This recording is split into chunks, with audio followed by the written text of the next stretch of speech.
The Capital Market Authority is an independent government regulatory agency responsible for supervising, licensing and monitoring the activities of market intermediaries, including the stock exchange, the central depository and settlement system. That will be highlighting when you see the presentation. Today, it released its 8th edition Capital Market Soundness Authority report for the year 2018, which seeks to inform policies and strategies within the Kenyan capital market space. The publication also serves to put in context major economic and capital market events globally, regionally and domestically, and their impact on our industry and its players. Strip out the risks that come with CEO Capital Market Authority Kenya, Paul Moreithi Muthaura, noted the existing trade wars among its developed nation and how it translates locally. We continue to highlight and acknowledge the reality of trade wars that we are seeing in the market and looking at the trickle-down effects that those are having on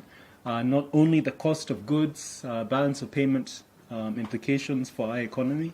but also looking at what opportunities may arise in that context, more so when you look at issues around Brexit and the increasing outreach of the UK government to some of its traditional partners, look how they can deepen those relationships as they try and assess the implication.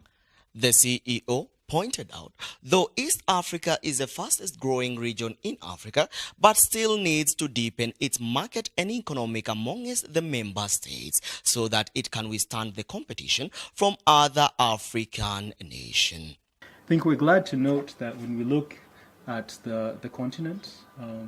we continue to see East Africa as the fastest growing region on the continent,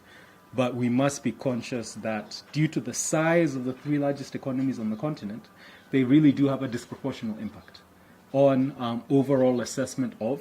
Africa's growth trajectory. And I think that further presents a challenge to us that even as we seek to grow, we also need to significantly deepen our markets, our economies, to make sure that we can counterbalance the significant influence that comes from Angola, South Africa, and Nigeria in terms of assessing continental movements and growth. All hopes are the Capital Market Authority will continue to develop all aspects of the capital markets with particular emphasis on the removal of impediments to and the creation of incentives for the longer-term investment in productive enterprises.